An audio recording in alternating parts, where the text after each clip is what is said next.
தேவனுடைய வார்த்தைக்கு நேராக கடந்து போகலாம். இன்றைக்கு நான் உங்களுக்கு ஒரு வார்த்தைகளை கொண்டு வர இருக்கிறேன். ஏனென்றால் நம்ம வழக்கமாக ஆசீர்வாதமான வார்த்தைகள் வாரந்தோறும் நம்ம கேட்டுக்கொண்டிருக்கிறோம். இன்றைக்கு ஒரு இன்ஃபர்மேஷனாக, ஒரு தகவலாக, உங்களிடத்தில் ஒரு வேதத்திலிருந்து சில தகவல்களை உங்களிடத்தில் சொல்ல விரும்புகிறேன். இன்றைக்கு தேவனுடைய வார்த்தை வேறு விதமாக ஒரு சில வார்த்தைகளோடு உங்களோடு கூட பகிர்ந்து கொள்ள விரும்புகிறேன். அதுக்கு முன்பதாக ஒரு பாடல். 1000 இருந்தா என்னங்க, ஆண்டவருடைய அன்பு ஒன்று போதும் அப்படிங்கிற பாடலை நம்ம கேட்கலாம். 1000 இருந்தா என்ன, கர்த்தருடைய அன்பு இருந்தா எதை வேணா ஜெயிக்கலாம். யாவரும் உற்சாகமாக இந்த கொஞ்ச நேரம் கர்த்தருடைய வார்த்தையை நம்ம கேட்கலாம், உற்சாகமாக கேட்கலாம். ஹல்லேலூயா, ஹல்லேலூயா. 1000 இருந்தென்ன நமக்கு, இயேசுவின் அன்பு ஒன்றே போதும். இயேசுவின் அன்பு ஒன்றே போதும். 1000 இருந்தென்ன நமக்கு, இயேசுவின் அன்பு ஒன்றே போதும். என்னை ஆட்கொண்ட இயேசு எனக்கு போதும். லா லா லா லா லா லா லா லா லா லா லா. 1000 இருந்தென்ன நமக்கு, இயேசுவின் அன்பு ஒன்றே போதும். என்னை ஆட்கொண்ட இயேசு எனக்கு போதும்.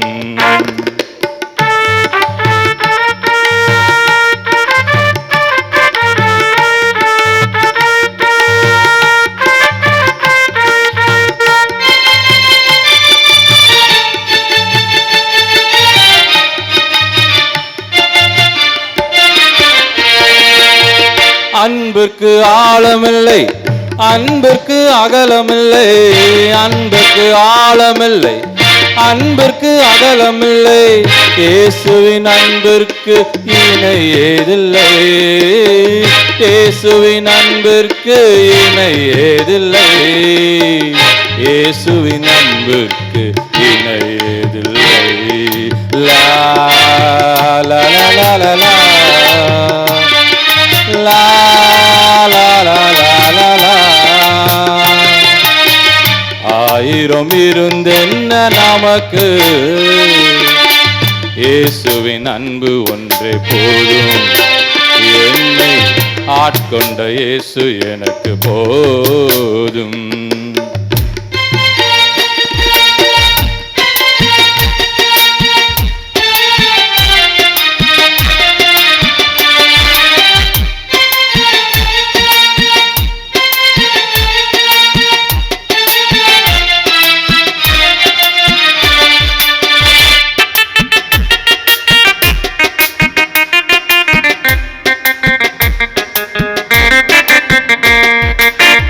எங்கோ நான் பிறந்தேன், எங்கோ நான் வளர்ந்தேன். எங்கோ நான் பிறந்தேன், எங்கோ நான் வளர்ந்தேன்.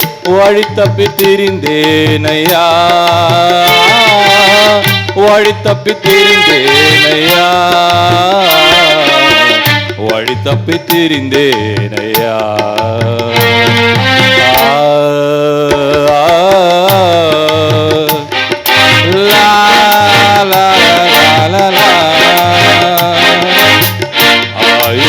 இருந்தென்ன நமக்கு, இயேசுவின் அன்பு ஒன்றே போதும். என்னை ஆட்கொண்ட இயேசு எனக்கு போதும். என்னை ஆட்கொண்ட இயேசு எனக்கு போதும்.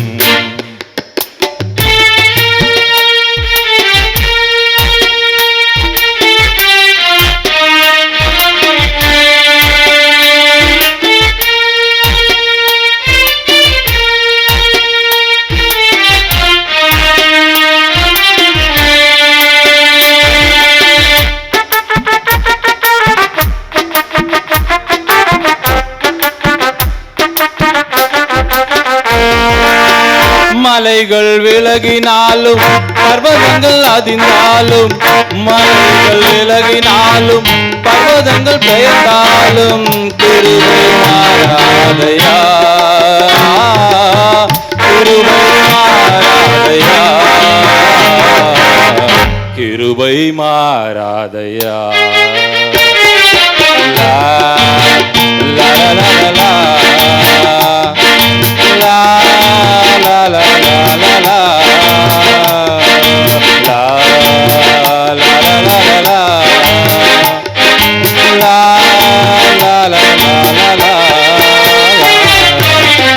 ஆயிரம் இருந்தென்ன நமக்கு,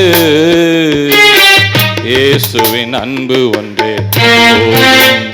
என்னை ஆட்கொண்ட இயேசு எனக்கு போதும். ஆயிரம் இருந்தென்ன நமக்கு, இயேசுவின் அன்பு ஒன்றே போதும். என்னை ஆட்கொண்ட இயேசு எனக்கு போதும். எல்லாரும் கை தட்டலாமா? ஆயிரம் இருந்தென்ன நமக்கு, இயேசுவின் அன்பு ஒன்றே போதும். என்னை ஆட்கொண்ட இயேசு எனக்கு போதும். ஆயிரம் இருந்தென்ன எனக்கு, இயேசுவின் அன்பு ஒன்றே போதும். என்னை ஆட்கொண்ட இயேசு எனக்கு போதும். ஆயிரம் இருந்தென்ன எனக்கு, இயேசுவின் அன்பு ஒன்றே போதும். ஹல்லேலூயா, ஹல்லேலூயா.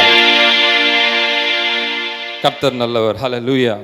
இன்றைக்கு சில வார்த்தைகள், வேதத்திலிருந்து சில வார்த்தைகளை நான் சொல்ல ஆசைப்படுகிறேன். வேதத்தின் மரங்கள் என்ற தலைப்பிலே உங்களோடு கூட இடைப்படலாம் என்று நினைக்கிறேன். வேதத்தில் உள்ள மரங்கள், வேதத்தில் உள்ள மரங்களுக்கும் நமக்கும் உள்ள சம்பந்தம் என்ன என்பதை குறித்து மட்டும் சில வார்த்தைகள் உங்களோடு கூட நான் பகிர்ந்து கொள்ளலாம் என்று நினைக்கிறேன். ஏறத்தாழ நம்மளுடைய வேதத்தில் 21 மரங்களை பற்றி நம்ம சொல்லப்பட்டிருக்கிறது. எல்லா மரங்களுக்கும் வசன ஆதாரங்கள் இருக்கிறது. எல்லா மரங்களோடும் நம்மை ஆண்டவர் ஒப்பிட்டு பேசியிருக்கிறார். அதில் சில மரங்கள் மட்டும் நான் இன்றைக்கு உங்கள் மத்தியில் சொல்லலாம் என்று நினைக்கிறேன். நேரம் போதாதபடினால சில மரங்களை பற்றி மட்டும் உங்களோடு கூட எத்தனை மரம் முடியுமோ அத்தனை மரத்தை பற்றி உங்களோடு கூட பேச விரும்புகிறேன். முதலாவது நாம் பார்க்கும்போது அத்தி மரத்தை குறித்து உங்களோடு கூட நான் பேசுகிறேன். அத்தி மரம் என்று எடுத்துக்கொண்டால் வேதத்திலே கிட்டத்தட்ட 44 வசனங்கள் அத்தி மரத்தை குறித்து அதில் இருக்கிறது. அதில் முதலாவது நம்ம பார்க்கும்போது ஆதி ஆகமத்தில் நம்ம பார்க்கும்போது அத்தி மர இலையை பற்றி அந்த இடத்துல நம்ம பேசப்பட்டிருக்கிறதை நம்ம பார்க்கிறோம். ஆதாம் அவர் தவறு செய்தது எல்லாருக்கும் தெரியும். அவர் தவறு செய்தார். அவர் ஒரு புசிக்க வேண்டாம் என்ற கனியை புசித்தார். அந்த சர்ப்பம் என்ன சொன்னதுன்றது பார்த்தீர்கள் என்றால், இந்த பழத்தை நீ புசித்தால் உன் கண்கள் திறக்கப்படும் என்று சொன்னதை நாம் பார்க்கிறோம். அதில் அந்த கண்கள் திறக்கப்படும் என்றால் இவர்களுக்கு ஒரே ஆசை, சரி நம்ம கண்கள் திறக்கப்பட்டால் நாம் தேவர்களைப் போல மாறிவிடுவோம் என்ற அதிக ஆசையினாலே அவர்கள் அந்த பழத்தை புசித்ததினாலே அவர்கள் அப்பொழுது கண்கள் திறக்கப்பட்ட மாத்திரத்திலே அவர்கள் நிர்வாணி என்று அவர்கள் உணர்ந்ததை நாம் பார்க்கிறோம். அவர்கள் நினைத்திருப்பார்கள், பெரிய ஒரு ஆசையோடு இருந்திருப்பார்கள், அவர்கள் தேவர்கள் போல மாறிவிடலாம் என்று. ஆனால் அங்கு நடந்தது, அங்கே கண்கள் திறக்கப்பட்டதினால அவர்கள் நிர்வாணி என்று உணர்ந்ததை நாம் அந்த இடத்துல பார்க்கிறோம். கர்த்தர் படைத்தது எல்லாரையும் சுதந்திரமாய் படைத்தார். நன்றாக ஆண்டவர் இந்த உலகத்திலே சந்தோஷமாக வாழ வேண்டும் என்று படைத்தார். ஆனால் முதல் அவர்கள் செய்த பாவத்தினால் அவர்கள் உடுத்தின உடை என்னவென்றால் ஆதியாகமம் 3:7 படிக்கலாம். ஆதியாகமம் 3ஆம் அதிகாரம் 7. அப்பொழுது அவர்கள் இருவருடைய கண்களும் திறக்கப்பட்டது. அப்பொழுது அவர் இருவரின் கண்களும் திறக்கப்பட்டது. அவர்கள் தாங்கள் நிர்வாணிகள் என்று அறிந்து, அவர்கள் நிர்வாணி என்றதை உணர்ந்து அத்தி இலைகளை தைத்து, அத்தி இலையை தரித்திருக்கிறார்கள். தன் நிர்வாணத்தை மூடுவதற்காக அத்தி இலையை அவன் பயன்படுத்தியிருக்கிறார்கள். முதல் இந்த உலகத்துக்கு இன்ட்ரோடியூஸ் பண்ண ட்ரெஸ் அத்தி இலை. அத்தி இலையில தான் அவர்கள் முதல்ல அவர்கள் இன்ட்ரோடியூஸ் பண்ணி வச்சிருக்கிறத நம்ம பார்க்கணும். இந்த உலகத்திலேயே முதல்ல வந்த ட்ரெஸ் எதுன்னு கேட்டால் அத்தி இலை அப்படின்றது நம்ம தைரியமாக சொல்லலாம். அடுத்ததாக பார்த்தீங்கன்னா 2 ராஜாக்கள் 20:7. பின்பு ஏசையா அத்திப்பழை அடையை கொண்டுவார்கள் என்று அந்த இடத்துல பார்க்கிறோம். அந்த இடத்துல எதற்கு அத்திப்பழை வந்திருக்கிறது என்றால், அத்தி பழம் அது மருத்துவ குணத்தை காட்டுகிறதை நம்ம பார்க்கிறோம். அன்றிலிருந்து இன்று வரை பார்த்தீங்கன்னா அத்திப்பழத்தினால அது நிறைய மருத்துவ குணம் இருக்கிறது என்று நம்ம வேதத்தில் படிக்கிறோம். மற்ற நம்ம தெரிந்தும் இருக்கிறோம், நிறைய ரத்த பிரச்சனைகளுக்காக இருந்தாலும் சரி, நிறைய பிரச்சனைகளுக்கு அத்திப்பழ ஒரு மருந்தாக நமக்கு காணப்படுகிறதை பார்க்கிறோம். இப்பொழுது ரத்த சோகை எனப்படுகிற ஒரு வியாதிக்கெல்லாம் அது ரொம்ப முக்கியம் அப்படின்னு நம்ம தெரிஞ்சிருக்கிறோம். அந்த காலத்துல இருந்தே பார்த்தீங்கன்னா அத்திப்பழம், இத்தனைக்கும் அவருக்கு என்ன வியாதி பாருங்க, எசேக்கியேல் ராஜாவை குறித்து நம்ம படிக்கிறோம். எசேக்கியேல் ராஜாக்கு என்ன வியாதி? தீராத வியாதி. அவருக்கு பார்த்தீங்கன்னா கொடிய வியாதி, ராஜ பிளவு என்று போட்டிருக்கிறது. அதில் பார்த்தீங்கன்னா அவருக்கு தீராத வியாதி அந்த நாளில் அவருக்கு உருவாகிருக்கு. அதற்கு ஒரு பரிகாரம் என்னவென்றால், மறுபடியும் படிங்க, அத்திப்பழத்தை கொண்டு வாருங்கள், கொண்டு வந்து பிளவின் மேல் 10 போட்டபோது அவன் பிழைத்தான். அந்த அத்திப்பழம் கொண்டு ஆண்டவர் செய்த அங்க அற்புதம் என்னவென்றால், அவன் பிழைக்கிறதுக்கு அது ஏதுவாக இருக்கிறதை நாம் பார்க்கிறோம். மூன்றாவதாக ரட்சிப்பு தரும் ஒரு இலையாகவும் அது காணப்படுகிறதை பார்க்கிறோம். லூக்கா 19:1 படிங்களேன். சகைவு குறித்து நம்ம அந்த இடத்துல பார்க்கிறோம். சகைவு ஏறின மரம் எது? எல்லாருக்கும் தெரியும். என்ன மரம்? அத்தி மரம். அத்தி மரத்தில் ஏறினால் அவருக்கு ரட்சிப்பு அந்த இடத்துல கிடைத்ததை பார்க்கிறோம். அந்த வசனம் எல்லாருக்கும் தெரியும். அவர் அந்த இடத்துல வேற மரம் கூட இருந்திருக்கலாம், ஆனால் அந்த இடத்துல இருந்தது அத்தி மரம். அத்தி மரத்தில் அவர் ஏறின ஒரு காரணத்தினாலே அன்றைக்கு அவர் வீட்டுக்கு ரட்சிப்பு வந்தது என்பதை குறித்து நம்ம அந்த இடத்துல பார்க்கிறோம். அடுத்தபடியாக பார்த்தீங்கன்னா அதே லூக்காவில் 13ஆம் அதிகாரத்தில் ஒரு ஓமையை கர்த்தர் சொல்லுகிறார் பாருங்களேன். 13ஆம் அதிகாரம் 6ஆம் வசனத்தை படிங்க. அப்பொழுது அவர் ஒரு ஓமையும் சொன்னார். அப்பொழுது ஒரு ஓமையை சொன்னார். ஒருவன் தன் திராட்சை தோட்டத்தில் ஒரு அத்தி மரத்தை நட்டிருந்தான். அவன் வந்து அதிலே கனியை அந்த கனியை தேடின போது ஒன்றும் காணவில்லை. அப்பொழுது அவன் தோட்டக்காரனை நோக்கி இதோ 3 வருஷமாய் இந்த அத்தி மரத்திலே கனியை தேடி வருகிறேன், ஒன்றையும் காணவில்லை. கர்த்தர் நம்ம இடத்துல ஒரு பழத்தை எதிர்பார்க்கிறார், ஒரு கனியை எதிர்பார்க்கிறார். மரத்தோடு நம்மளை ஒப்பிடுகிறதையும் நம்ம பார்க்கிறோம், மரத்திலிருந்து வர கனிகளுடையும் நம்ம ஒப்பிடுகிறதை பார்க்கிறோம். கர்த்தர் என்ன சொல்லுகிறார் என்றால், கனிகள் எல்லாருக்கும் தெரியும். என்ன 9 கனிகள் இருக்கு நமக்கு ஆண்டவர் கொடுத்திருக்கிறார். அந்த 9 கனிகளுக்கு ஒப்பிடாத ஒரு குணாதிசயங்களை அது கனிகளுக்கு ஒப்பிட்டு நம்மளிடத்துல அவர் சொல்லியிருக்கிறத நம்ம பார்க்கிறோம். கர்த்தர் நமக்கு 9 கனிகளை சொல்லியிருக்கிறார். இதுல பார்த்தீங்கன்னா எந்த கனிகள் நம்மிடத்துல இருக்கிறது என்று பொறுமையாக, நமக்கு அந்த கனிகள் 9 தெரியும், அதுல 9இல் எத்தனை கனிகள் நம்மிடத்திலே உருவாகிறது என்பதுதான் இந்த இடத்துல நமக்கு ஆராய்ச்சி பண்ண வேண்டிய, பேச வேண்டிய ஒரு பகுதியாக. மரங்கள் என்று சொன்னால் கனிகள், கனிகள் என்று சொன்னால் கர்த்தர் நமக்கு கொடுத்த 9 கனிகள். 9 கனிகள் இல்ல, எத்தனை கனிகள் நம்மிடத்திலே இருக்கிறது? கொஞ்சம் பொறுமையை யோசிச்சு பார்த்தோம்னா, அன்பு ஓகே, சந்தோஷம் கொஞ்சம் கஷ்டம்தான், நீடிய பொறுமை வாய்ப்பே கிடையாது. இந்த மாதிரி ஒன்று ஆராய்ச்சி பண்ணி பாருங்க. சந்தோஷம், நீடிய பொறுமை, தயவு, நற்குணம், இதெல்லாம் கொஞ்சம் கொஞ்சம் இருக்கும் நமக்கு. எல்லாம் கர்த்தருடைய பிள்ளைங்க இல்லையா, நமக்கு எல்லாருக்குமே இருக்கும். இதில் எத்தனை கனிகள் இதில் நம்ம இடத்துல காணப்படுகிறது என்பதை கொஞ்சம் சற்று ஆராய்ச்சி பண்ணி பார்த்தோம்னா, நம்ம இடத்துல உட்கார்ந்து யோசிச்சு நம்மகிட்ட இருக்கா, நீடிய பொறுமை இருக்கா?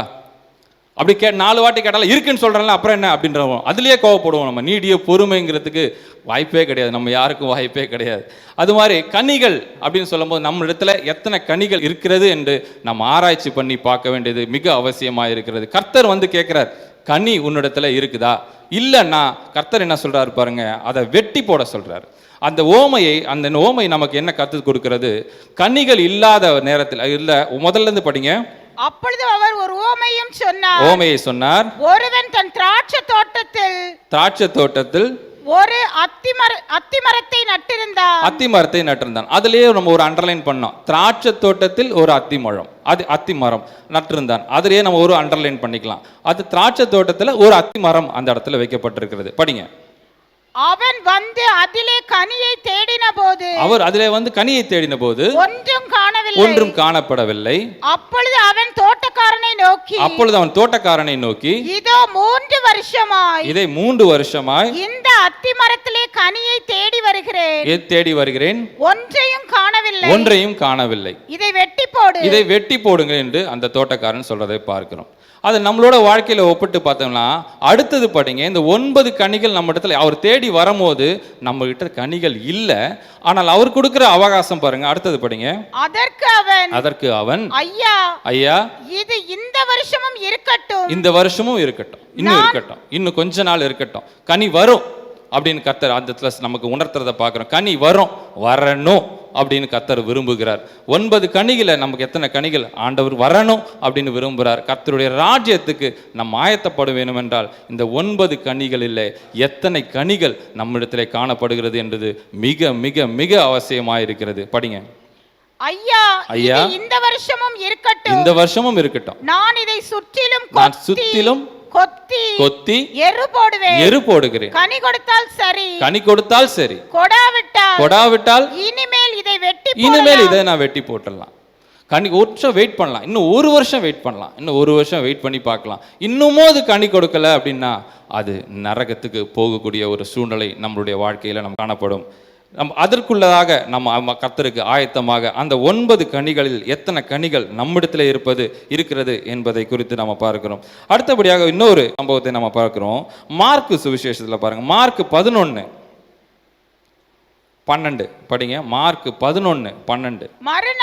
மறுநாளிலே அவர் பெத்தானியாவிலிருந்து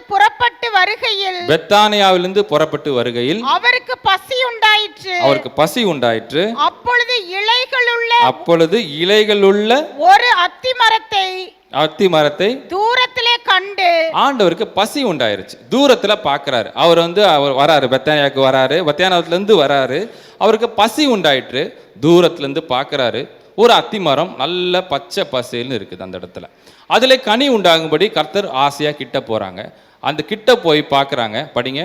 அதில் ஏதாவது அகப்படுமா அப்படின்னு பாக்குறாங்க, எதிர்பார்க்க வந்தார். அத்திப்பழ காலமாய் இராதபடியால், அது அத்திப்பழ காலம் இராதபடியால் அவர் அவரிடத்தில் வந்தபோது அதில் இலைகளே அல்லாமல் வேறொன்றையும் காணப்படவில்லை. அது அத்திப்பழ சீசன் இல்லாதனால இருந்தாலும் ஆண்டவர் கிட்ட வந்து பார்க்கிறாரு. ஆனால் அவருக்கு ஒரு விஷயம் நம்ம புரிஞ்சிக்க வேண்டியது என்னன்னா, அவர் ஒரு யூதன், அந்த காலத்திலே வாழ்கிறவர், அவர் படைத்தவர். அவருக்கு அதுல அத்தி மரத்துல அந்த சீசன் இல்லை, அதுல பழம் இருக்காது என்று அவருக்கு தெரியும். நிச்சயமாக அவர் தெரிந்திருக்கும். இது நாம் இதில் புரிந்து கொள்ள வேண்டியது என்னவென்றால், அத்திப்பழ சீசன் இல்லை, ஆனாலும் அவர் ஏதாகிலும் கிடைக்குமா என்று தான் அதில் கிட்டே போனாரே தவிர அத்திப்பழத்தை சாப்பிட வேண்டும் என்று அந்த இடத்துல போனதாக அந்த இடத்துல வசனத்தில் இல்லை. ஆனால் அங்க நடந்தது என்ன? படிங்க. அவர் அதிலிருந்து வந்தபோது அதில் இலைகளே அல்லாமல் அது வேறொன்றும் இல்லை. அப்பொழுது இயேசு அதை பார்த்து இன்று முதல் ஒரு காலம், அவர் என்ன சொல்றாரு பாருங்க. அவர் ஆண்டவர் வந்தாரு, அதுல சீசன் இல்லாத டைம்ல ஆண்டவர் அங்க வந்தாரு. அது அத்தி மரத்தை பார்த்தாரு, அதுல கனி இல்லை, எதுவுமே இல்லை. அதுதான் அதுல பாயிண்ட், எதுவுமே இல்லை. காரணம் என்ன என்பதை குறித்து நம்ம யோசிச்சு பார்க்கும்போது என்னன்னா, அதில் அத்தி மரத்து கிட்ட வரும்போது பொதுவாக அத்தி பழம் என்பது ஏப்ரல் மே இந்த மாதிரி சீசன்ல தான் அது காய்க்கும். அவர் வந்தது ஒரு 2-3 மாதங்களுக்கு முன்பதாக அந்த இடத்துல வந்ததாக அந்த சரித்திரம் சொல்லுகிறது. அப்படி பார்க்கும்போது அட்லீஸ்ட் அதுல அத்தி மர காயாவது அதுல இருந்திருக்கணும். அத்தி மர காயாவது அது அக்காலத்திலே அத்தி மர காய்களையும் அவர்கள் சாப்பிட்டு இருக்கிறார்கள். அத்தி மர காய்களாவது அந்த இடத்துல இருந்திருக்கணும். அதுல எதுவுமே இல்லாததை பார்த்தவொடனே கர்த்தர் அதை சபித்தார் என்று அந்த மரத்துல பார்க்கிறோம். அந்த இடத்துல அவர் சைலண்டா அதை சபிக்கிறார். ஆசையா கிட்ட போய் பார்த்தோம், கனி இல்லை. அப்படியே தொடர்ந்து படிங்க. அப்பொழுது இயேசு அதை பார்த்து இது முதல் ஒரு காலம் ஒருவனும் உன்னிடத்தில் கனியை புசியாதிருக்க கடவன் என்றார். அதை அவர்கள் சீஷர்கள் கேட்டாங்க. ஆசையா கிட்ட போனாரு, அதுல கனி இல்லை, கோவம் வந்துருச்சு, சபிச்சாரு. சரி, இந்த இதோட நீ அவ்வளோதான், உங்ககிட்ட எந்த கனியும் இல்லை, நீ இனிமேல் யாருமே உங்ககிட்ட வரமாட்டாங்க அப்படின்னு சீட்டை போய் சபிச்சுட்டு வந்துட்டாரு. அதில் பார்த்தீங்கன்னா அவர்கள் சீஷர்கள் அதில் கேட்டார்கள் என்று சொல்லுகிறது. நாம் அந்த இடத்துல கனி கொடாத மரத்தை போல் இருந்தால் கர்த்தருக்கு கோபம் வருகிறதையும் நம்ம இந்த இடத்துல புரிந்து கொள்ள வேண்டிய ஒரு சம்பவமாக இருக்கிறது. அதை தான் நான் முதல்ல சொன்னேன், எத்தனை கனிகள் நம்ம இடத்துல இருக்கிறது என்பது தான் முக்கியமானது. அடுத்தபடியாக இன்னொரு மரத்தை பற்றி நாம் பார்க்கலாம். கேதுரு மரம் குறித்து நமக்கு பார்க்கலாம். சங்கீதம் 92:12. சங்கீதம் 92:12. நீதிமான் பனையை போல செழித்து லீபனோனில் உள்ள கேதுருவை போல வளருவான். லீபனோனில் உள்ள கேதுருவை போல வளருவான் என்று அந்த இடத்துல போட்டிருக்கிறது. அந்த லீபனோன் என்று அந்த இடத்துல போட்டிருக்கிறது என்ன என்று பார்க்க போனால், லீபனோனை குறித்து நம்ம அந்த இடத்துல பார்க்க வேண்டியது அவசியமா இருக்கு. லீபனோன் என்பது ஒரு மலை நாடு.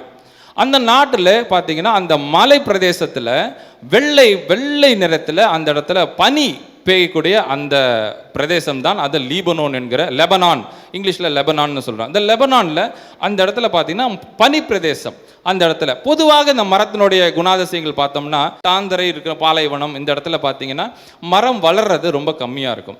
அதே நேரத்தில் ரொம்ப ஐஸ் மேலே அப்படியே ஒரு லேயராக ஐஸ் இருந்தாலும் கீழே அந்த மரம் வளராது. அந்த மரம் அந்த ஐஸ்லேயும் அது தீஞ்சிரும் அந்த மரம். ஆனால் இந்த மரம் கேதுரு மரம் என்ற ஒரு குணாதிசயம் என்னவென்றால், அடியில் அந்தியும் தொலைச்சிட்டு மேலே வரக்கூடிய ஒரு சக்தி அந்த கேதுரு மரத்துக்கு இந்த இடத்துல ஆண்டவருடைய படைப்பில் அந்த இடத்துல நம்ம பார்க்கிறோம். வேதத்தில் கிட்டத்தட்ட 77 முறை கேதுரு கேதுரு கேதுருங்கிற வார்த்தை நம்மளோட வேதத்தில் இருக்கிறத பார்க்கிறோம். அந்த மரத்தினுடைய குணாதிசயங்களை பார்த்தீங்கன்னா அதோட உறுதித்தன்மை, ஏன் இத்தனை வாட்டி இவ்வளோ இம்பார்ட்டன்ஸ் இந்த கேதுரு மரக்கு இந்த வேதத்தில் கொடுத்துருக்காங்கன்னு பார்த்தீங்கன்னா, இந்த மரம் பார்த்தீங்கன்னா 160 அடி உயரம் வளரக்கூடிய ஒரு மரம். 160 அடி. அது கூட முக்கியம் என்னன்னா 180 அடி கீழே அந்த மலையை தொலைச்சிட்டு உள்ள போகக்கூடிய சக்தி அந்த கேதுரு மரத்துக்கு இருக்குது. அதனால தான் ஆண்டவர் இவ்வளோ தூரம் அந்த இடத்துல கேதுரு மரத்தை பற்றி இவ்வளோ வசனங்கள் கிட்டத்தட்ட 77 முறை அந்த இடத்துல நம்ம பார்க்கிறோம். இந்த கேதுரு மரத்தை பற்றி இன்னும் நம்ம நிறைய வாசிக்கணும் அப்படின்னா 2 சாமுவேல் 5:11. தாவீதின் வீட்டை கட்டுவதற்கும் கேதுரு மரத்தை பயன்படுத்தினதை நம்ம பார்க்கிறோம். கேதுரு மரம்ன்றதுக்கால நிறைய வசனங்கள் கேதுரு மரம் என்று நிறைய வசனங்கள் இருக்கு. கேதுரு மரத்திடம் நாம் கற்றுக்கொள்ள வேண்டிய ஒரு அவசியம் என்னவென்றால், அதோட உறுதித்தன்மை, அதோட செழிப்பு, அதை எப்படி வளருவானோ உயரமாக அப்படி வளர வேண்டும் என்றது தான் இந்த இடத்துல அது நம்ம உணர்த்துவதை பார்க்கிறோம். தாவீது வீட்டை கட்டினதும் கேதுரு மரத்தில் தான் கட்டியிருக்கிறார்கள். கேதுரு மரம் கிட்டத்தட்ட பார்த்தீங்கன்னா இன்னொரு வசனத்தை பார்த்தீங்கன்னா லேவியராகவும் 14:4 படித்தோம்னா, இப்போ வாசிக்க வேண்டாம் அப்படியே சொல்லிடுறேன். லேவியராகவும் 14:4 பார்த்தீங்கன்னா குஷ்டரோகி அந்த இடத்துல இருந்ததை பார்க்கிறோம். குஷ்டரோகம் சரியான பிறகு சுத்திகரிப்பின் மரமாக அது காணப்படுகிறது அந்த இடத்துல பார்க்கிறோம்.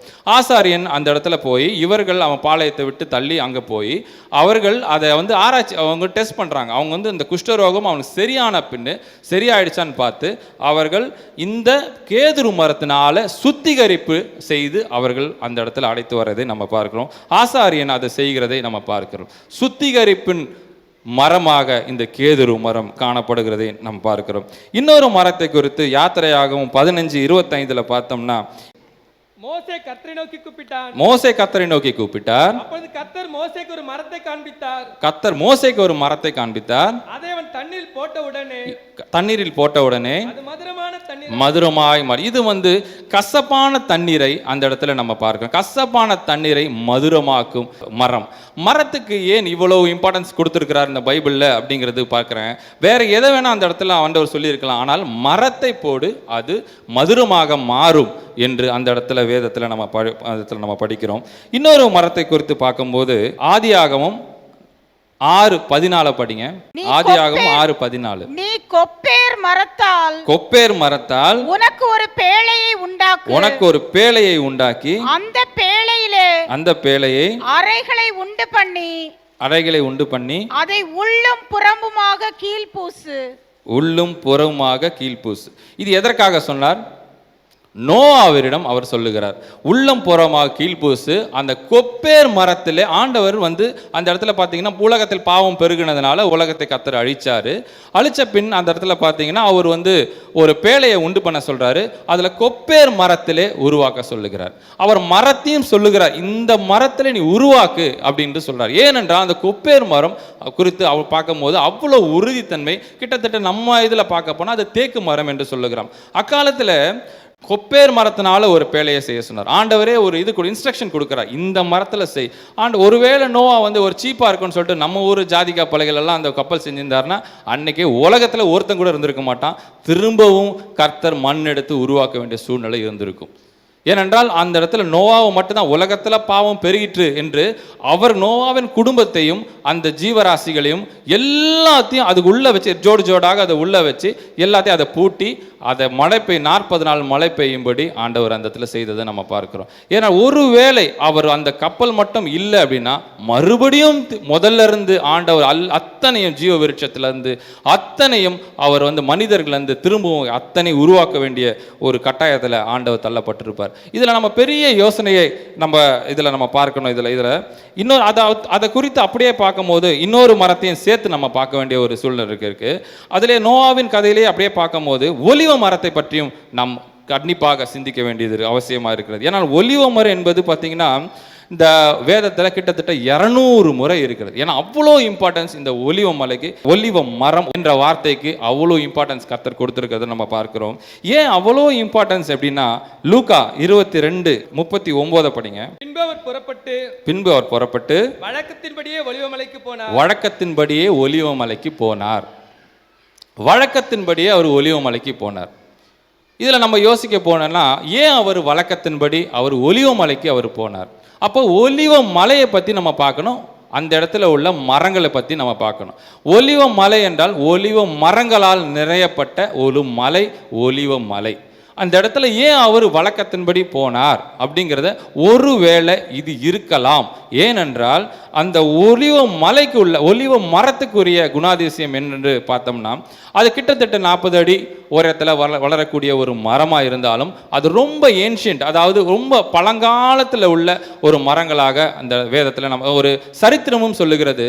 ஒரு இடத்துல 6000 வருடம் அது இருக்கிறது என்று அவர்கள் குறிப்பிட்டிருக்கிறார்கள். ஆனால் அது எந்த அளவுக்கு அது உண்மை என்று நமக்கு அது தெரியாது. ஆனால் அவர்கள் சொல்லுகிறார்கள் இந்த ஒலிவ மரம் மட்டும் 6000 வருடமாக அந்த இடத்துல இருக்கிறது என்று சொல்லுகிறார்கள். ஆனால் நாங்கள் வந்து அந்த கெத்செமனேல நாங்கள் போகும்போது அந்த இடத்துல அந்த ஒலிவ மரத்தை நாங்கள் பார்க்கக்கூடிய ஒரு கிருபை எங்களுக்கு தந்தார். அந்த இடத்துல நாங்கள் பார்க்க போனால் அது நம்ம நம்பலாம். ஏனென்றால் கர்த்தர் தொட்ட மரம் என்று சொல்லும் போது மிகவும் அது உள்ளுக்குள்ள ஒரு உணர்வு இருக்கும் பாருங்க. ஏன்னா நம்ம படைத்த ஆண்டவர் அந்த இடத்துல அந்த போய் நின்று அங்கே பார்க்கும் போது அதோட உணர்வே வேற. இன்னும் நம்மளுடைய சில பேர்கள் அவங்க வந்திருந்தாங்க, நம்ம கேட்டு பார்த்தா நமக்கு அவர்களுக்கும் தெரியும். ஏன்னா அந்த ஒலிவ கர்த்தர் தோட்ட மரம், கர்த்தர் ஜெபிச்ச இடம், இது ஒன்று நம்ம காட்டும் போது ஒரு பிரமிக்கத்தக்க ஒரு உணர்வு நம்மளிடத்திலே காணப்படும். அந்த இடத்துல பார்த்தீங்கன்னா கிட்டத்தட்ட அந்த மரங்கள் பார்த்தீங்கன்னா ஒரு 2600 என்று சொல்லுகிறார். 2600 வருடத்துக்கு மேல் பழமை வாய்ந்த ஒரு மரம். இருப்பதிலே பழமை வாய்ந்த ஒரு மரம் என்றால் அது ஒலிவ மரம் என்று சொல்லுங்க. ஏன்னால் அதில் உள்ள அத்தனையுமே நம்ம வந்து பிரயோஜனமுள்ள ஒரு மரம். அதோட வேரா இருக்கட்டும், அதோட மரம், அதோட இலை, எல்லாமே இலை முதற்கொண்டு எல்லாத்த பற்றியும் தனித்தனி அதோட எண்ணெய் எல்லாத்தை குறித்தும் ஒரு மிக விசேஷமாக வேதத்தில் சொல்லப்பட்டிருக்கிறத நம்ம பார்க்கிறோம். பொதுவாக வெளிநாடுகளில் அந்த இஸ்ரேல் அந்த சுற்றி உள்ள அந்த வெளிநாடுகளுக்கு மிகவும் ஒரு வியாபாரத்துக்கு ஒரு மிகவும் லாபம் தரக்கூடிய ஒரு எண்ணெயாக ஒலிவ எண்ணெயை அந்த இடத்துல பயன்படுத்தியிருக்கிறத நம்ம பார்க்கிறோம். இது நோவாவின் காலத்தில் பார்க்கும் போதும் நோவாவின் பேழை மிதந்து கொண்டு வந்திருக்கப்ப அரராத் மலையில் அது போய் அது நின்றதை நம்ம பார்க்கிறோம். நின்ற போது அந்த மழை நின்ற உடனே அந்த தண்ணி கொஞ்சமாய் அது வடிந்து கொண்டு வரும்போது முதலில் அவர் காகத்தை வெளியே அனுப்பி பார்த்தார். அது போக்கையிலும் வரைத்துமாக இருந்தது என்று பார்க்கிறோம். அதே போல திரும்பவும் வந்து புறாவை அவர் வெளியிட்டார். திரும்ப வந்து விட்டு உட்கார இடம் இல்லாமல் அது திரும்ப வந்ததை பார்க்கிறோம். 3வது முறையாக புறாவை அவர் அனுப்பினார். அவர் கொண்டு வந்தது ஒரு ஒலிவ இலை. அது கொண்டு வந்து அந்த நோவாவின் கையில் அது கொடுத்ததை நம்ம பார்க்கிறோம். இதிலிருந்து நம்ம என்ன தெரிஞ்சுக்கிறோம் அப்படின்னா, அந்த இடத்துல பார்த்தீங்கன்னா மலைக்கு மேலே 15 முழம் உயரத்தில் தண்ணீர் இருந்ததாக அந்த இடத்துல வசனத்தில் நம்ம படிக்கிறோம். 15 முழம் உயரம், அந்த மலைக்கும் மேலே 15 முழம் உயரம். அது எப்படி இருக்கிறோம்? உலகத்தையே கர்த்தர் அழிச்சிட்டார். இப்போ உள்ள நம்ம மலையில் கிட்டத்தட்ட அன்றைக்கி ஒரு 40 மணி நேரம்னு வச்சுக்கலாம்னு நினைக்கிறேன். 38-40 அன்றைக்கி பெஞ்சுதுன்னு சொன்னாங்க. அதிலே பாதி சென்னையை காணும். பாதி சென்னையில் எவ்வளோ பிரச்சனைகள் எவ்வளோ வந்து அனுபவிச்சுட்டு இருக்கிறோம். மலைக்கும் மேலே ஒரு 15 முழம் உயரத்தில் அந்த தண்ணீர் நிரம்பினதை பார்க்குறோம். அந்த மரம் தண்ணீர் குறைய கிட்டத்தட்ட 1 வருஷம் என்று எடுத்துக்கிட்டா, அந்த பேழையில் அவர் இருந்தது வந்து 1 வருஷம் அப்படின்னு எடுத்துக்கிட்டா அட்லீஸ்ட் அதை பாதிலையாவது அந்த மரம் வந்து தண்ணிக்குள்ளேயே இருந்ததை நம்ம பார்க்குறோம். தண்ணிக்குள்ளேயே இருந்தது. அதோட அதோட விசேஷங்கள் பார்த்தீங்கன்னா கரெக்டாக தண்ணி குறைய முதல் உலகத்தை அழித்த பின்பு முதல் நம்ம அந்த நோவாக்கு இன்ட்ரடியூஸ் பண்ணது, ஆண்டவர் இன்ட்ரடியூஸ் பண்ணி வச்சது ஒலிவ இலையை தான் கரெக்டாக கொண்டு கொடுத்துச்சு. முதல் அந்த உலகத்தை அழித்த பிறகு உலகத்தில் தோன்றினது முதல் இந்த இலையை குறித்து நம்ம இந்த வேதத்தில் நம்ம படிக்கிறோம். இது மிகவும் செழிப்பான மரம் என்று நம்ம வேதத்தில் நம்ம பார்க்கிறோம். இதில் சங்கீதம் 52:8 அது பார்த்தோன்னா நமக்கும் ஒலிவ மரத்துக்கும் என்ன சம்பந்தம் என்பதை பாருங்களேன். நானோ தேவனுடைய ஆலயத்தில் பச்சையான ஒலிவ மரத்தை போல் இருக்கிறேன், பச்சையான ஒலிவ மரத்தை போல் இருக்கிறேன், தேவனுடைய கிருபையை என்றென்றைக்கும் நம்பி இருக்கிறேன். நாம் பச்சையான ஒலிவ மரமாய் இந்த ஆலயத்துக்குள்ள நாம் இருக்க வேண்டும் என்று கர்த்தர் சொல்லுகிறார். பச்சையான ஒலிவ மரம் என்று நம்மை அழைக்கிறார். பச்சையான ஒலிவ மரத்தில் நம்மளை மரத்தினோட ஒப்பிட்டு நம்ம இடத்துல சொல்கிறதை பார்க்கிறோம். பச்சையான ஒலிவ மரம். சங்கீதம் 128:3 உழுகிறவர்கள் 128 மனைவி உன் வீட்டவர்களை கனிதரும் திராட்சை கொடியை போல் இருப்பாள். உன் மனைவி உன் வீட்டவர்களில் கனிதரும் திராட்சை கொடியை போல் இருப்பாள். உன் பிள்ளைகள் உன் பந்தியை சுற்றிலும் ஒலிவ மர கன்றுகளைப் போல இருப்பால். ஒலிவ மரத்துக்கு நம்மள பிள்ளைகளையும் ஒப்பிடுகிறத நம்ம பார்க்கிறோம். அந்த இடத்துல பந்தியை சுற்றி ஒலிவ மர கன்றுகளாக இருப்பார்கள். ஏன்னா அதோட செழிப்பு, அது என்றைக்கும் அதோட செழிப்பு தன்மை மாறாது, உறுதித்தன்மை மாறாது என்பதை குறித்து இந்த இடத்துல சொல்லப்பட்டிருக்கிறத நம்ம பார்க்கிறோம். அதே போல ஓசியா 14:6 பாருங்களேன். அவன் கிளைகள் ஓங்கி படரும், அவன் அலங்காரம் ஒலிவ மரத்தின் அலங்காரத்தை போலவும் இருக்கும் என்று வேதம் சொல்லுகிறது. நம்மளுடைய சபையில அலங்காரம் உள்ள பொருளாக நாம் காணப்பட வேண்டும் என்பது தான் இந்த வசனம் நம்மை உணர்த்துகிறது. ஒலிவ மரத்தை போல அலங்காரம் உள்ள பொருளாக நாம் காணப்படும். அலங்காரம் என்றால் என்ன?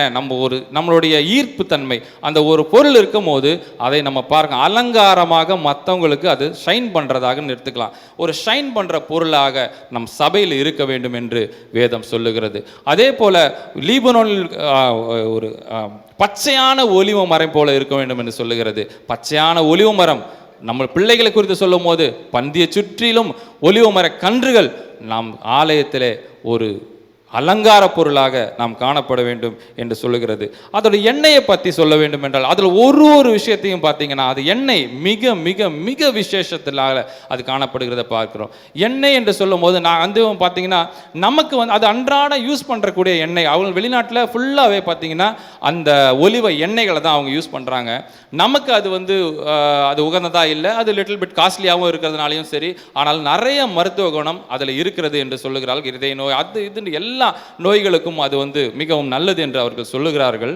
ஆனால் வெளிநாட்டில் பார்த்தீங்கன்னா எல்லாரும் அன்றாட அதை யூஸ் பண்ணுற எண்ணெயிலே ஒலிவ எண்ணெய் தான் யூஸ் பண்ணுறாங்க. நாங்கள் அங்கே போயிருந்தப்ப கூட அந்த ஒரு மாதிரி அந்த ஸ்மெல் நமக்கு அது பிடிக்கல. அவர்கள் அதை விரும்பி சாப்பிட்றாங்க. அந்த இடத்துல பார்த்தீங்கன்னா அதை உங்களுக்கு சும்மா அதை சொல்லணும் அப்படின்னா பார்த்தீங்கன்னா அந்த சாப்பிட கூப்பிடுவாங்க எங்களை. அங்கே நாங்கள் லாட்ஜில் இருப்போம், எங்களை சாப்பிட கூப்பிடுவாங்க. சாப்பிடணுமேனு ஒரு ஆசையும் இருக்கும், ஐயையோ சாப்பிடணுமே அப்படிங்கிற ஒரு கவலையோடும் நாங்கள் கீழே இறங்கி வருவோம்.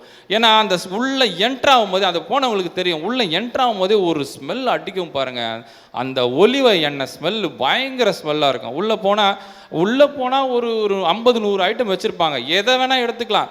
நம்ம இந்தியன்ஸ் ஆச்சு, நம்ம அங்கேயும் போய்ட்டு என்ன பண்ணுவோன்னா எது நல்லா இருக்கும்னு எங்களுக்கு தெரியாதுல்ல. அந்த எல்லா கறியும் இருக்கும், எல்லா கறியும் லைனாக வச்சுருக்கோம், எக் அது இது எல்லாமே இருக்கும். நாங்கள் எல்லாத்தையும் எடுத்து தட்டில் பிளேட்டில் போட்டு நாங்கள் நேராக வருவோம். ஒரு இடத்துல வச்சு எது பிடிக்குதோ அதை சாப்பிட்டு மிச்சத்தை அங்கேயே போட்டு கிளம்பி வந்துடுவோம்.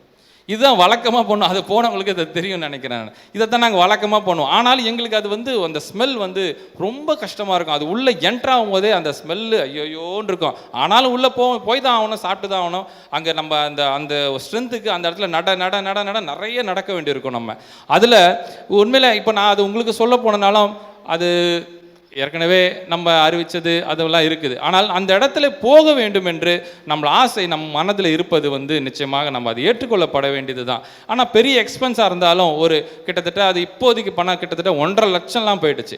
இருந்தாலும் அது நம்மளுடைய அத்தியாவசிய பொருட்களில் அது இல்லை. நம்மளுடைய அத்தியாவசிய பொருட்கள்னு பார்த்தோம்னா நம்ம பிள்ளைகள் கல்யாணம் பண்ணுவோம், படிப்பு, வீடு கட்டுற இதுதான் நம்மளுடைய அத்தியாவசிய பொருட்களாக நம்மளுடைய. ஆனால் வேற்று மதத்தில் உள்ளவர்கள்லாம் பார்த்தீங்கன்னா அதை அத்தியாவசியம் அவர்களுடைய ஒரு ஹோலி கண்ட்ரி என்று சொல்லப்படுகிற அந்த இடத்துல போகிறதுக்கு அது அத்தியாவசிய ஒரு பொருட்களில் அதையும் அவர்களை சேர்த்துருக்கிறத நம்ம பார்க்கிறோம். ஆனால் நமக்கு வசதி வாய்ப்பு நம்மளுடைய ஆண்டவர் எப்போ கொடுக்குறாரோ நிச்சயமாக அதையும் ஒரு தீர்மானமாக அதை வைத்து கொள்ள வேண்டும் என்பது என்னுடைய ஆசை, வேற ஒன்றும் இல்லை. ஏன்னா அது சாத்தியமானு கேட்டிங்கன்னா ரொம்ப கஷ்டம்தான், இல்லைன்னு சொல்ல முடியாது. ஏன்னா நம்ம ஒரு குடும்பத்தில் 2 பேருனாலும் அது எக்ஸ்பென்ஸ் வந்து ரொம்ப அதிகமாக இருக்குது. ஆனால் இந்த வேதத்தில் நம்ம படிக்கும் போதே எவ்வளோ பிரமிக்கத்தக்க ஒரு விஷயத்தை நம்ம வேதத்தில் நம்ம படிக்கிறோம். ஆனால் அந்த இடத்துக்கு போய் இங்கே தான் ஆண்டவர் நின்றார், இங்கே தான் ஆண்டவர் பிறந்தார், இந்த இடத்துல தான் ஆண்டவர் ஜெபிச்சார்னு சொல்லும் போது அந்த இடத்துல நாமளும் போய் நிற்கிறோமேங்கிற உணர்வு இருக்கு பாருங்க. அது மிக மிக மிக ஒரு புது வித உணர்வு அது நம்மளுடைய மனதில் அந்த இடத்துல எழும். நிச்சயமாக அதை அனுபவிக்க வேண்டிய ஒரு உணர்வு தான். அதை கட்டாய லிஸ்ட்டில் நம்ம எப்போ கொண்டு வருமோ, அது எந்த காலமாக இருக்கட்டும், கட்டாய லிஸ்ட்டில் என்னைக்கு ஹோலி லேண்டுக்கு நம்ம போகணும், நம்ம ஆண்டவர் வாழ்ந்த இடத்த நம்ம பார்க்கணுன்றது கட்டாய லிஸ்ட்டில் வரும்போது கண்டிப்பாக அது ஒரு சாத்தியம் ஆகக்கூடிய ஒரு விஷயமாக தான் இருக்கும்னு நினைக்கிறேன். இப்பொழுது இந்த ஒலிவ மரத்தை பற்றி, ஒலிவ மர எண்ணெயை குறித்து நம்ம பார்க்கும்போது இது வந்து அபிஷேக எண்ணெயாக அது பயன்படுத்துகிறத பார்க்குறோம். மிக முக்கியமான ஒரு பொருளாக இந்த இடத்துல நம்ம பார்க்குறோம். யாத்திரையாகமம் 30ஆம் அதிகாரம் 24ஆம் வசனத்தை பாருங்க. லவங்கப்பட்டையில் 500 சேக்கல் இடையிலும் ஒலிவ எண்ணெயிலும் 1 குடம் எண்ணெயும் எடுத்து அதனால் பரிமள தைலக்காரன் செய்வது போல கூட்டப்பட்ட பரிமள தைலமாகிய சுத்தமான அபிஷேக தைலம் உபயோகப்படுறது எங்கிருந்து? இந்த ஒலிவ மரத்திலிருந்து தான் எடுக்கிறாங்க. நம்மை அபிஷேகம் பண்ணும்படி கர்த்தர் காத்திருக்கிறத நம்ம பார்க்கிறோம். நம்ம தலைமை போதகர் கூட பார்த்தீங்கன்னா இங்கே இருக்க போதகர்கள்லாம் சரி, என்னையும் சரி, அந்த ஒலிவ எண்ணெயை தான் தலையில் வைத்தார். நீங்கள் கூட பார்த்துருப்பீங்க, ஒரு எண்ணெயை அவர் தலையில் வைத்ததை நீங்கள் பார்த்துருப்பீங்க. அது சுத்தமான ஒலிவ எண்ணெய். அது அங்கிருந்து இஸ்ரேலிருந்து வாங்கி வரப்பட்ட அந்த எண்ணெயை வச்சு தான் அபிஷேகம் பண்ணார். சுத்தமான அந்த பரிமள தைலம், சுத்தமான அந்த ஒலிவ எண்ணெயை வைத்து தான் அபிஷேகம் பண்ணதை நம்ம பார்க்கிறோம். வேதத்தில் கூட பார்த்தீங்கன்னா எலிசா அந்த இடத்துல போனப்ப கூட பார்த்தீங்கன்னா எண்ணெயை வந்து குடத்துல ஊற்றி ஊற்றி ஊற்றி ஊற்றி விற்று அதனால அவர்கள் கடன் அடைத்த ஒரு சம்பவத்தெல்லாம் அந்த இடத்துல நம்ம பார்க்கிறோம். அதை 2 ராஜாக்கள் 4:1-7 நம்ம படிக்கிறோம். வேண்டாம், அந்த காலத்தில் கூட பார்த்தீங்கன்னா இந்த எண்ணெயை தான் அவர்கள் விற்று அவர்கள் கடன் அடைப்பதற்கு இந்த வேதத்தில் அந்த இடத்துல போட்டிருக்கிறத நம்ம பார்க்கிறோம். நாமளும் எல்லாரும் அபிஷேகம் பெற்றவர்களாய் நாம் காணப்பட வேண்டும் என்று கர்த்தர் விரும்புகிறார்.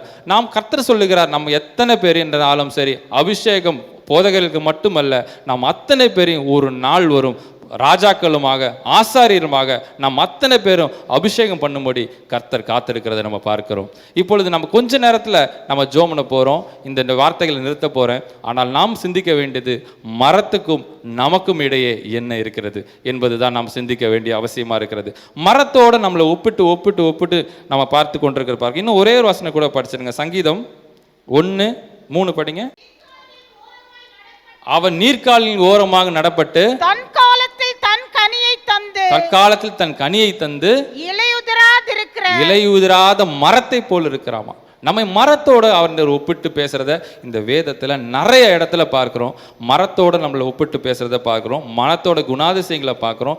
மரத்தில் உள்ள கனிகளை பொறுத்து நம்ம ஒப்பிட்டு பார்க்குறோம். கனிகள் நம்மளிடத்துல எத்தனை காணப்படுகிறது என்பதை பார்க்குறோம். 9 கனிகளும் நம்மளிடத்துல வரும்போது கர்த்தர் நம்ம எத்தனை பேரையும் ராஜாக்களமாக ஆசாரியனுமாக அபிஷேகம் பண்ணும்படி நம்மளை காத்திருக்கிறதையும் நம்ம பார்க்குறோம். இதில் பார்த்தீங்கன்னா இன்னொரு வசனம் கொடுங்க. லேவியராகமம் 21:12. லேவியராகமம் 21:12. பரிசுத்த ஸ்தலத்திலிருந்து புறப்படாமலும் தேவனுடைய பரிசுத்த ஸ்தலத்தை பரிசுத்த குலைச்சலாக்காமலும் இருப்பானாக. அவனுடைய தேவனின் அபிஷேக தைலமும் அபிஷேகம் தைலம் என்னும் கிரீடம் அவன் மேல் இருக்கிறது. நான் கர்த்தர்.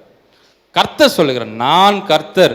அபிஷேகம் தைலமாகிய கிரீடம் நம் ஒரு தலையிலும் ஆண்டவர் வைக்க காத்திருக்கிறார். அப்படியே நம்ம எழுந்திருக்கலாமா? நம்மளுடைய வாழ்க்கையில் எத்தனை கனிகள் இருக்கிறது?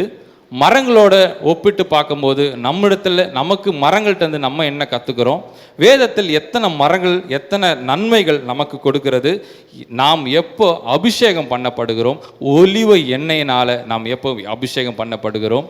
என்பதை குறித்து நாம் சற்று நேரம் நம்ம சிந்திக்க கடமைப்பட்டவர்களாக இருக்கணும். யாவரும் கண்களை மூடி சில நேரம், கொஞ்ச நேரம் 5 நிமிடம் தான் இருக்கிறது. இன்னும் கொஞ்ச நேரம், இந்த 5 நிமிடம் அபிஷேகம் பெற்றவர்களாய் நாம் எப்போ காணப்பட போகிறோம்? நாம் எல்லாரும் ராஜாக்களும் ஆசாரியருமாக கர்த்தர் அபிஷேகம் பண்ணும்படி காத்திருக்கிறார். இங்க இருக்கிற அத்தனை பேரையும் அபிஷேகம் பண்ணும்படி காத்திருக்கிறார். அதுவும் உங்கள் தலையில் கர்த்தருடைய கிரீடம் வைத்து உங்களை அபிஷேகம் பண்ணும்படி கர்த்தர் காத்திருக்கிறார்.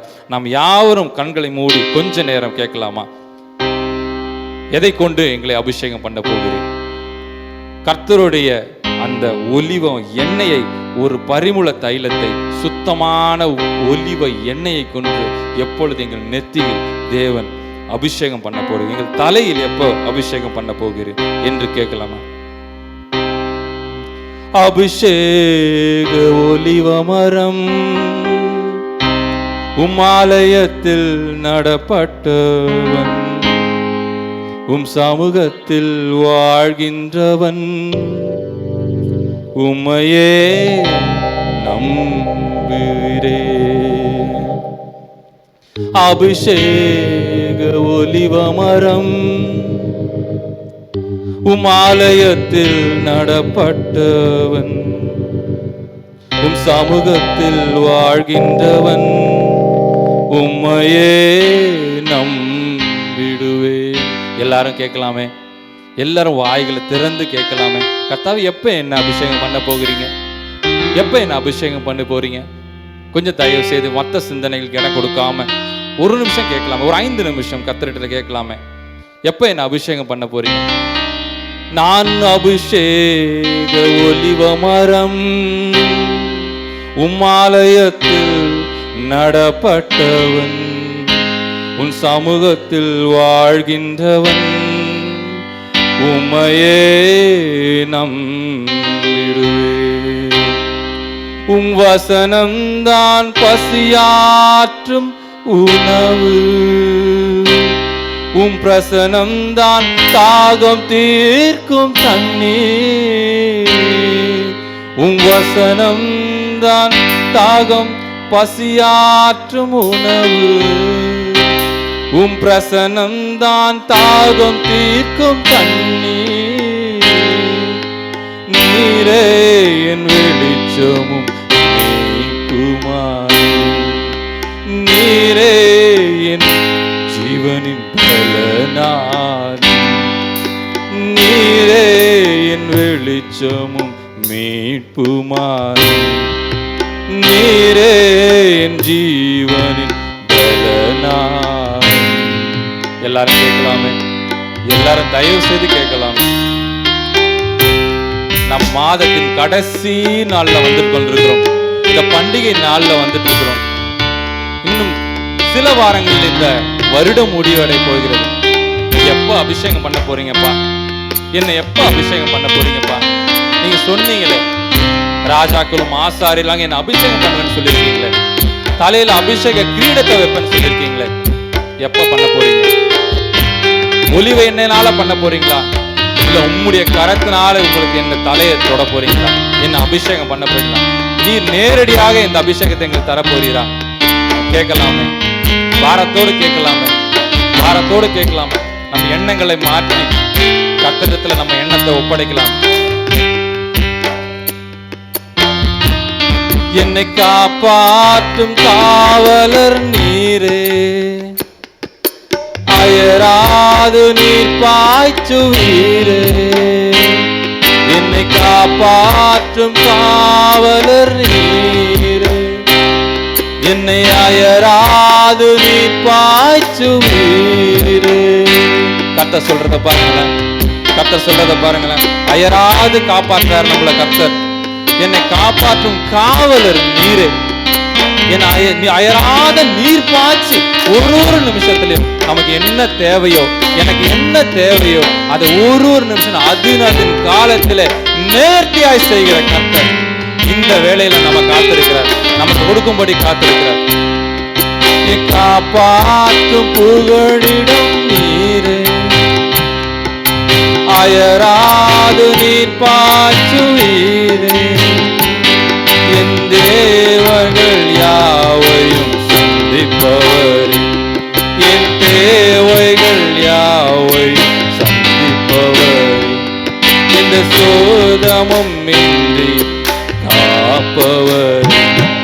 எந்த சேதமும் இன்றி காப்பவர். எல்லாரும் கேட்கலாமே. எந்த சேதமும் இன்றி காப்பவர், அபிஷேக ஒலிவமரம். ஆலயத்தில் நடப்பட்டவன், சமூகத்தில் வாழ்கின்றவன். உம்மையே நம்பிடுவேன், உம்மையே நம்பிடுவேன். பலன் தரும் புகழிடம் நீரே, பலன் தரும் புகழிடம் நீரே. உம்மில் வேரூன்ற கிருபை செய்தீரே, பலன் தரும் புகழிடம் நீரே. உம்மில் வேரூன்ற கிருபை செய்தீரே. மலர்ந்திடுவேன் நான் கனி கொடுப்பேன், மலர்ந்திடுவேன் நான் கனி கொடுப்பேன். இந்த உலகம் நான் பலன் கொடுப்பேன், உலகமெங்கும் நான் பலன் கொடுப்பேன். மலர்ந்திடுவேன் நான் கனி கொடுப்பேன். யார் சொல்ல முடியும்? நம்மில் யார் சொல்ல முடியும்? நான் இந்த உலகத்துக்கு கனி கொடுப்பேன், நான் இந்த உலகத்துக்கே கனி கொடுப்பேன். என்கிட்ட கனி இருக்கு. ஆண்டவர் சொன்ன அந்த 9 கனிகளும் என்கிட்ட இருக்கு. யார் சொல்ல முடியும்? இதை யார் தைரியமாக சொல்ல முடியும்? நான் கனி கொடுப்பேன், அபிஷேக ஒலிவமரம். என் ஆலயத்தில் நடப்பட்டவன், உம் சமூகத்தில் வாழ்கின்றவன். நான் உம்மையே நம்பி இருக்கிறேன்ப்பா, நான் உம்மையே நம்பி இருக்கிறேன்ப்பா. அபிஷேகம் பண்ணுங்கப்பா, அபிஷேகம் பண்ணுங்கப்பா. சத்தத்தை உயர்த்தி கேட்கலாமே, சத்தத்தை உயர்த்தி கேட்கலாமே, சத்தத்தை உயர்த்தி கேட்கலாமே. நான் உம்மையே நம்புகிறேன், நான் உம்மையே நம்பிடுவேன். அப்பா என்ன அபிஷேகம் பண்ணுங்கப்பா, என்ன அபிஷேகம் பண்ணுங்கப்பா, என்ன அபிஷேகம் பண்ணுங்கப்பா. நான் உம்மை நம்பி இருக்கிறேன்ப்பா, என்ன அபிஷேகம் பண்ணுங்கப்பா. சத்தம் போட்டு கேட்கலாமே, சத்தம் போட்டு கேட்கலாமே, சத்தம் போட்டு கேட்கலாமே. ஒரு வார்த்தை கேளுங்களேன். எப்ப என்ன அபிஷேகம் பண்ண போறீங்க? எப்ப என்ன அபிஷேகம் பண்ண போறீங்க? ஒரு வார்த்தை, ஒரு வார்த்தை, ஒரு வார்த்தை நம்ம ஆண்டவர்கிட்ட கேளுங்களேன். ஒரு வார்த்தை கேளுங்களேன், ஒரு வார்த்தை கேளுங்களேன். ஆண்டவர் நம்ம அபிஷேகம் பண்ணுவாரு. ஒரு வார்த்தை கேளுங்களேன், ஒரு வார்த்தை கேளுங்களேன். இந்த வருடம் முடிய போகுது. எப்ப என்ன அபிஷேகம் பண்ண போறீங்கப்பா? நான் எப்ப என்ன அபிஷேகம் பண்ண போறீங்க? நான் எப்ப என்ன அபிஷேகம் பண்ண போறீங்க? அப்பா எப்பப்பா என்ன பாவத்திலிருந்து மீட்டு எடுக்க போறீங்க? எப்பப்பா என்ன பாவத்திலிருந்து மீட்டு எடுக்க போறீங்கப்பா? என்ன எப்பப்பா அபிஷேகம் பண்ண போறீங்க? என்ன எப்பப்பா அபிஷேகம் பண்ண போறீங்க? நாங்க காலூனி நிக்க வேணும்பா, நீர்க்கால்கள் ஓரமாக நாங்க நடப்பட வேணும்பா. எல்லாரும் கேளுங்களேன், எல்லாரும் கேளுங்களேன், எல்லாரும் கேளுங்களேன். இந்த வருடம் முடிய போது. இப்ப கேளுங்களேன், எப்ப அபிஷேகம் எங்களை பண்ண போறீங்கப்பா? எப்பப்பா எங்களை அபிஷேகம் பண்ண போறீங்க? கேளுங்களேன், எல்லாரும் கேளுங்களேன், எல்லாரும் கேளுங்களேன். அபிஷேக ஒலிவமரம், ஆலயத்தில் நடப்பட்டவன், உம் சமூகத்தில் வாழ்கின்றவன். உமையே நம்பிடுவேன். அலங்கார பொருளாக நம்மை மாற்ற கர்த்தர் காத்திருக்கிறார். இந்த சபையில அலங்கார பொருளாக நம் பிள்ளைகள் பந்திய சுற்றிலும் ஒலிவ மர கன்றுகளாக காணப்பட இருக்கிறார். ஒரு அலங்கார பொருளாக நம்மளை மாற்ற கர்த்தர் காத்திருக்கிறார். பச்சையான ஒலிவ மரமா இருந்தா போதுங்க, நம்மள பிள்ளைகள் ஆசீர்வதிக்கப்படுவாங்க. எல்லாரும் இருக்கலாம்.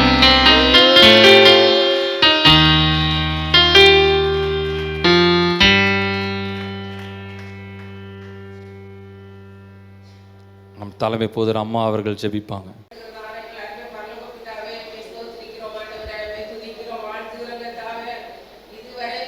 ஆண்டவரே, கர்த்தருடைய கிருபை எங்களோடு கூட இருந்தபடினாலுமே ஸ்தோத்திரிக்கிறோம் அப்பா. நாங்கள் கேட்டதான ஒவ்வொரு வேத வசனங்களுக்காக உமக்கு நன்றி செலுத்துகிறோம் ஆண்டவரே. ராஜாவே, மை துதிக்கிறோம் அப்பா, உமக்கு ஸ்தோத்திரம் அப்பா. நாங்கள் ஒலிவ மரங்களாய் காணப்பட வேண்டும் ஆண்டவரே. ஆலயத்திலே நாட்டப்பட்ட மரங்களாக ஆண்டவரே கர்த்தாவே, பந்தியை சுற்றிலும் காணப்படுகிறவர்களாக, ராஜாவே உறுதி உள்ளவர்களாக, சபையிலே அலங்காரமாய் நாங்கள் காணப்படும்படியாக, கனி கொடுக்கிற ஒரு வாழ்க்கையை நாங்கள் ஆண்டவரே வாழும்படியாக எங்கள் தேவனாகிய கர்த்தர் எங்களுக்கு உதவி செய்யும்படியாய் மை ஸ்தோத்திரிக்கிறோம் அப்பா. ஸ்தோத்திரம் ஸ்தோத்திரம் ஸ்தோத்திரம் ஐயா. உம்முடைய ஆலயத்திலே நாட்டப்பட்டவர்கள் ஆண்டவரே கர்த்தாவே செழிப்போடு இருப்பார்கள் என்று சொன்னீங்களே கர்த்தாவே.